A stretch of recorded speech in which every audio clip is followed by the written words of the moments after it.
परमेश्वर पिता का धन्यवाद हो कि एक अवसर और मिला हमें कि हम आपके बीच में कुछ वचन शेयर कर सकें। आज जो मुश्किल समय चल रहा है, मुश्किल परिस्थिति है और बहुत कुछ हो रहा है। लोग संगति नहीं कर पा रहे हैं, लोग एक दूसरे से मिल नहीं पा रहे हैं, हम भी एक दूसरे से नहीं मिल पा रहे हैं। क्या करें, परिस्थितियाँ कुछ ऐसी हैं और सरकार के नियमों का पालन करना भी हमें ज़रूरी है। हम एक गुट में नहीं मिल सकते, एक ग्रुप में नहीं मिल सकते हैं, पर हम फ़ोन के द्वारा ज़रूर हम संपर्क कर रहे हैं, एक दूसरे से बात कर रहे हैं और हम चाहते हैं कि इसी तरीके से हम एक दूसरे से मिले रहें ताकि वो प्रभु में बने रह सकें। परिस्थितियाँ गंभीर हैं, लेकिन जो कुछ भी होता है उसमें हमें आनंद मनाना है। परमेश्वर ने कहा है हमें आनंद मनाने के लिए कि हमें हर एक मुश्किल समयों में आनंद मनाने की आवश्यकता है। परिस्थिति चाहे जैसे भी हो, हमें अपने यीशु मसीह से प्रेम करना है। ये खुशियों का समय है हमारे लिए कि हम उसके साथ बने रहें।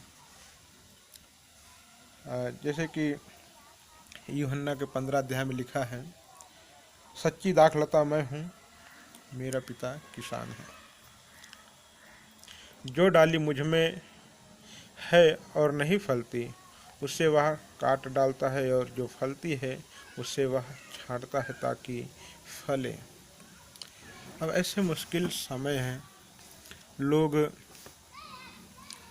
कई लोग संगति नहीं कर पा रहे हैं और कई लोग हैं जो करना नहीं चाहते हैं।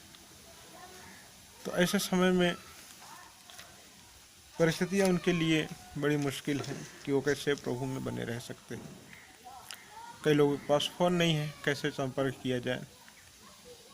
लेकिन फिर भी हमें अपने जीवन में, कलीसिया के जीवन में हमें ये याद रखना है कि हमें संगति बहुत करनी है। बिना संगति के हम बढ़ नहीं सकते हैं। जैसे प्रेरितों में लिखा है 2:42 में कि वो संगति करने में, प्रार्थना करने में, रोटी तोड़ने में लवलीन रहें। अब हम एक दूसरे के घर नहीं जा पा रहे हैं, एक दूसरे से हम वैसे नहीं मिल पा रहे हैं, लेकिन हम फ़ोन पर ज़रूर हम संपर्क करने पा रहे हैं कि कैसे हम अपने दोस्त को, अपने भाई को, अपने बहन को कैसे हम मिलें, कैसे हम बात करें। ज़रूर हम ये अपने फ़ोन के द्वारा करें ताकि हम उस संगति में बने रह सकें और हम अपने भाई को प्रभु में बनाए रह सकते हैं। जब हम पहला कदम लेते हैं तो परमेश्वर भी हमारी मदद करता है कि हम इसे और अच्छे से कर पाएँ। वो कहता है कि जो डाली मुझ में है और नहीं फलती, उसे वह काट डालता है, और जो फलती है उसे वह छांटता है ताकि और फले। तुम तो उस वचन के कारण जो मैंने तुमसे कहा है शुद्ध हो। तुम मुझ में बने रहो और मैं तुम में बना रहूं। प्रिय भाई बहन, यीशु चाहते हैं कि हम उसमें बने रहें, उसमें लवलीन रहें, उसकी हर एक बातों को मानें। जैसे डाली यदि दाखलता में बनी न रहे तो अपने आप से नहीं फल सकती। हम अपने आप से अगर बढ़ना चाहते हैं, कुछ करना चाहते हैं, तो हम अपने आप से कुछ भी नहीं कर पाएंगे, क्योंकि हम है क्या, हम है क्या जो हम कुछ कर सकते हैं। हम अपनी ताकत से, अपनी सामर्थ्य से कुछ भी नहीं कर सकते। हम कुछ नहीं हैं, जो कुछ है मेरा परमेश्वर है। यदि एक पेड़ को आप देखो, जब तक वो पेड़,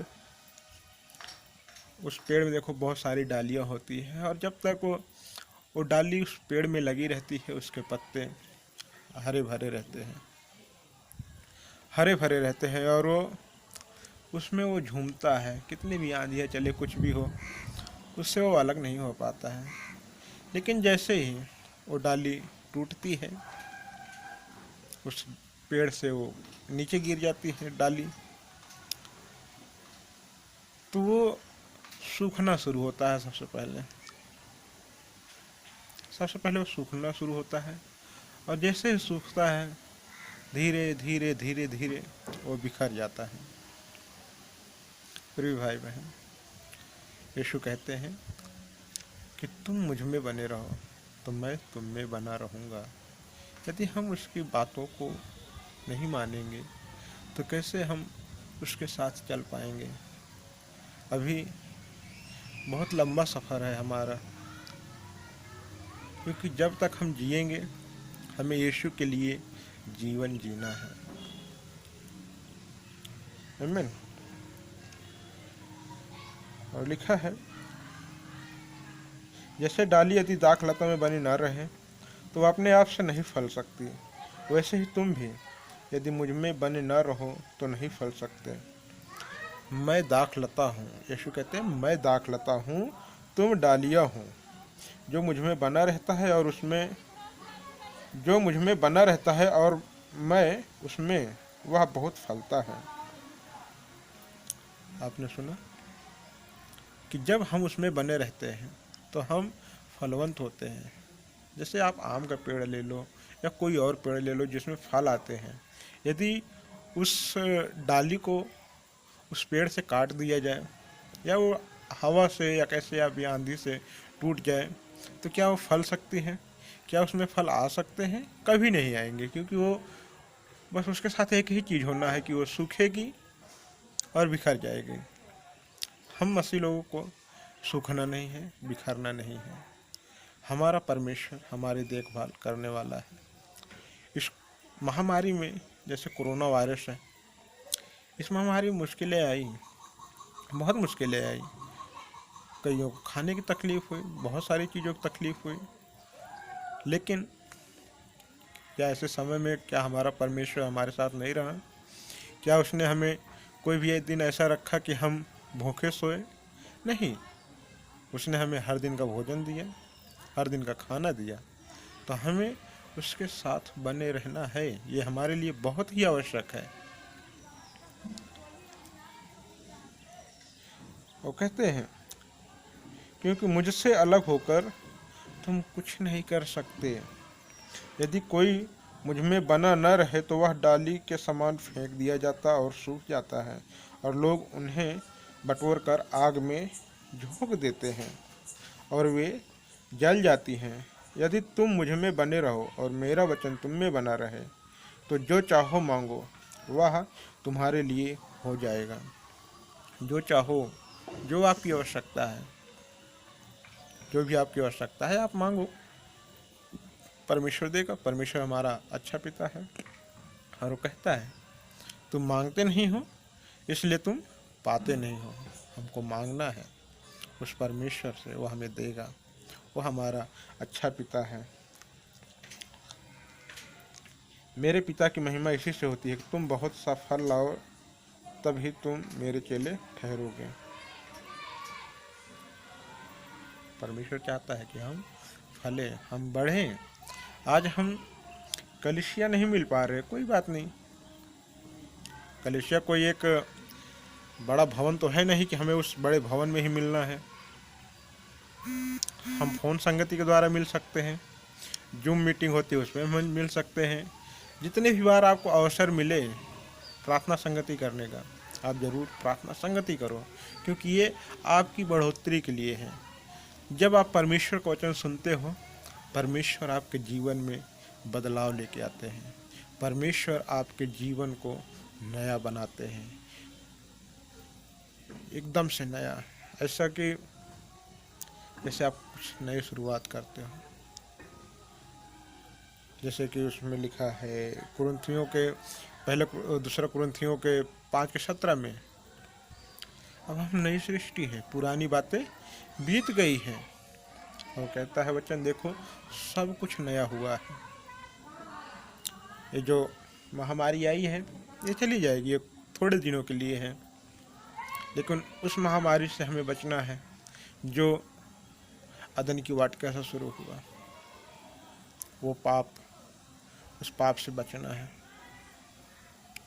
उस पाप से पश्चाताप करना है, क्योंकि यीशु ने हमारे लिए अपना लहू बहाया, अपने जान दे दी ताकि हम बचाए जाएं। तो ये मौका है कि हम उसके ऊपर विश्वास करें, भरोसा करें और हम उसमें बने रहें।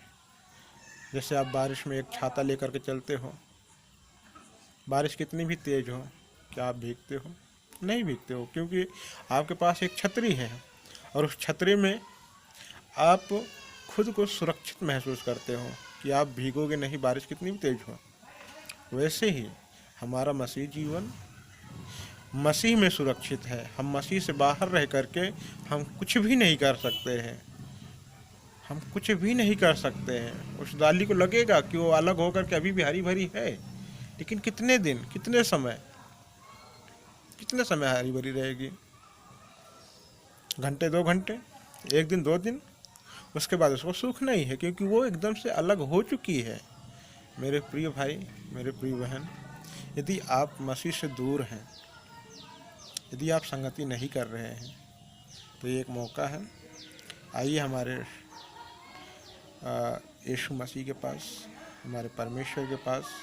वो आपसे बहुत प्यार करते हैं। वो आपसे इतना प्रेम करते हैं कि उन्होंने आपके लिए अपनी जान दे दी, अपने आप को कुर्बान कर दिया है। तो आइए उसके साथ एक प्रार्थना कीजिए, अपने पापों से मन फिराइए, और वो आपको गले लगाने के लिए तैयार है। क्या आप तैयार हैं? आज वो उद्धार का दिन है। यदि आज आप अपने पापों से पश्चाताप करते हैं, मन फिराते हैं और यीशु की ओर आते हैं, आज ही वो उद्धार का दिन है आपके लिए, और आपका नया जीवन आज से शुरू होगा। और मैं चाहता हूँ कि आप इस नए जीवन में प्रवेश करो, क्योंकि स्वर्ग में ऐसा ही आनंद मनाया जाता है। स्वर्गदूत आनंद मनाते हैं जब एक पापी मन फिरा करके उस यीशु मसीह के राज्य में आता है। हमें आना है उसके राज्य में, क्योंकि हम यीशु से बाहर रह करके हम कुछ भी नहीं कर सकते, कुछ नहीं कर सकते। हम अपनी ताकत से कुछ भी नहीं कर सकते। आइए, जो समय है, इस समय का हम सही उपयोग करें, परमेश्वर से संगति करें, पापों से मन फिराएं और नए जीवन की शुरुआत करें खुशियों के साथ।